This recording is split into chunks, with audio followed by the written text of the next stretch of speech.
আমি আপনাদের বলছি, যারা দূর থেকে আমাদের কথা শুনছেন, তৃণমূলকে যে মানুষ ভোট দিয়েছিলেন, আমাদের বিরুদ্ধে যিনি ভোট দিয়েছিলেন, সাধারণ মানুষ, খেটে খান যে মানুষ, আপনাকে জিজ্ঞেস করছে, বলুন তো, আজ যদি আপনার পরিবারে কি অসুস্থ হন, কাউকে যদি ডাক্তার বলেন যে হাসপাতালে ভর্তি করতে হবে, প্রাইভেট হাসপাতালে ভর্তি করতে পারবেন না, কি একটা স্বাস্থ্যসাথীর নামে কি কার্ড বানিয়েছে, কোনো হাসপাতালে ভর্তি নেয় না, একটা হাসপাতালে ওই কার্ড নিয়ে আপনি যাবেন, প্রাইভেট হাসপাতাল কাউন্টারে বসে আপনাকে বলবে এই পেশেন্টকে যদি এমনি ভর্তি করতে চান, যদি অন্য কোনো মেডিক্লেম থাকে, যদি ক্যাশে ভর্তি করতে চান বেড আছে, যদি স্বাস্থ্যসাথীর কার্ডে ভর্তি করতে চান তাহলে স্বাস্থ্যসাথীর কার্ডে ভর্তি করা যাবে না। আমাদের কোটি কোটি টাকা পশ্চিমবঙ্গ সরকারের কাছে ডিউ আছে, স্বাস্থ্যসাথীর টাকা পশ্চিমবঙ্গ সরকার দেয় না, স্বাস্থ্যসাথীতে ভর্তি হবে না। ওই পেশেন্টকে আপনি একবার নিয়ে যান ওই হাসপাতালে, বাইরে থেকে এক রাউন্ড ঘুরিয়ে এনে নিয়ে গিয়ে বলুন যে না আমি ক্যাশ টাকা দিয়ে ভর্তি করব, কি আমার অন্য কোনো পলিসি আছে, বিমা আছে, ওই হাসপাতাল ওই পেশেন্টকে ভর্তি নিয়ে নেবে। আপনার অভিজ্ঞতা আছে, আমার অভিজ্ঞতা আছে, সবার অভিজ্ঞতা রয়েছে। একটার পর একটা চিকিৎসা, অর্থোপেডিক চিকিৎসা, হাড়ের চিকিৎসা থেকে শুরু করে, হার্নিয়ার অপারেশন থেকে শুরু করে, একটার পর একটা চিকিৎসা প্রত্যেক দিন স্বাস্থ্যসাথী কার্ড থেকে বাদ দিয়ে দেওয়া হচ্ছে। এ তো গেল বেসরকারি হাসপাতালের কথা। আমি আপনাদের বলছি,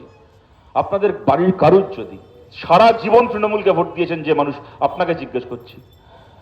আপনার পরিবারের জন্য এটা সত্যি, এটা আমার পরিবারের জন্য সত্যি, কাল যদি আমাকে ডাক্তার বলেন আমার বাড়ির কাউকে সরকারি হাসপাতালে ভর্তি করতে হবে, আমার সামর্থ্য নেই প্রাইভেটে চিকিৎসা করানোর, যদি আমাকে পিজিতে, আরজি করে, এনআরএসে ভর্তি করাতে হয়, তাহলে বিশ্বাস করুন এই হাসপাতালগুলোতে ভালো কোন ডাক্তার আছে তার খোঁজ করার আগে আমরা খোঁজ করি কোন হাসপাতালে আমার ভালো একটা যোগাযোগ আছে, কন্ট্যাক্ট আছে। আপনি যত বড় তৃণমূলের সমর্থক হন না কেন, আপনি জানেন কাউকে না কাউকে যতক্ষণ আপনি ঠিকঠাক ধরতে না পারছেন ততক্ষণ পর্যন্ত আপনার পেশেন্টকে সরকারি হাসপাতালে নিয়ে গিয়ে আপনি ভর্তি করাতে পারবেন না। আপনাকে কোনো একটা পাড়ার কাউন্সিলরকে ধরতে হবে, কোনো নেতাকে ধরতে হবে, কেউ হয়তো মিডিয়ায় চাকরি করে তার সঙ্গে কিছু বড় বড় লোকের চেনা জানা আছে তাকে ধরতে হবে, কোনো সরকারি অফিসারকে ধরতে হবে। কাউকে না কাউকে না ধরলে পেশেন্টকে আপনি এখান থেকে নিয়ে চলে যাবেন আর পিজি হাসপাতাল ভর্তি নিয়ে নেবে, আরজি কর ভর্তি নিয়ে নেবে, বেড আপনি পাবেন না, যত বড় তৃণমূলের সমর্থক হন না কেন আপনি জানেন। আর এই রাজ্যে এমন একটা রাজ্য যে রাজ্যে প্রত্যেক মাসে কোনো না কোনো জেলার কোনো না কোনো সরকারি হাসপাতালে, কোনো না কোনো সরকারি মেডিকেল কলেজে শিশু মৃত্যুর খবর হয়, সেই রাজ্যে আজকে 4.5 মাস ধরে ওই চোর অভিষেকের চোর কালীঘাটের কাকু বাচ্চাদের ওয়ার্ডে আইসিসিউতে ভর্তি থাকলো।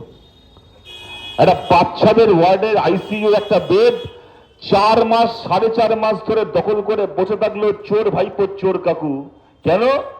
না, রাজ্যের কোটি কোটি টাকা সে চুরি করেছে, কোটি কোটি টাকা চাকরি বিক্রি করেছে, বিক্রি করে কোটি কোটি টাকা কামিয়ে অভিষেককে, অভিষেকের পিসিকে, অভিষেকের বাবাকে, মাকে, ওর বউকে খাইয়েছে ওই টাকা। তারপরে যখন সে ধরা পড়ছে, তদন্ত হচ্ছে, তদন্ত থেকে বাঁচার জন্য গ্রেপ্তার হওয়ার পরে 4.5 মাস ধরে বসে থাকলো একটা সরকারি পিজির মতো একটা সরকারি হাসপাতালে বাচ্চাদের ওয়ার্ডে। দাঁড়িয়ে দাঁড়িয়ে এগুলো আমরা বরদাস্ত করবো বলুন তো? আর আপনি কালকে পিজিতে নিয়ে যান আপনার পরিবারের কোনো বাচ্চা, আপনি তৃণমূল পরিবার হোক, বিজেপি পরিবার হোক, যে পরিবারই হন না কেন, কোনো পরিবারের কোনো শিশুর শরীর খারাপ হোক, তার হাসপাতালে ভর্তি হওয়ার দরকার হোক, আমরা কেউ চাই না, আপনি যত বড় আমাদের রাজনৈতিক বিরোধী থাকুন না কেন। যদি কালকে আপনার পরিবারের কোনো বাচ্চাকে পিজি হাসপাতালে ভর্তি করাতে হয়, আপনার বাচ্চার পিজি হাসপাতালের দরজার বাইরে মৃত্যু হবে তাও ভালো, কিন্তু তাকে আপনি পিজিতে ভর্তি করাতে পারবেন না, কেন যে বেডে আপনার বাচ্চা শোয়ার কথা ছিল সেই বেডে চোর অভিষেকের চোর কাকু শুয়ে আছে।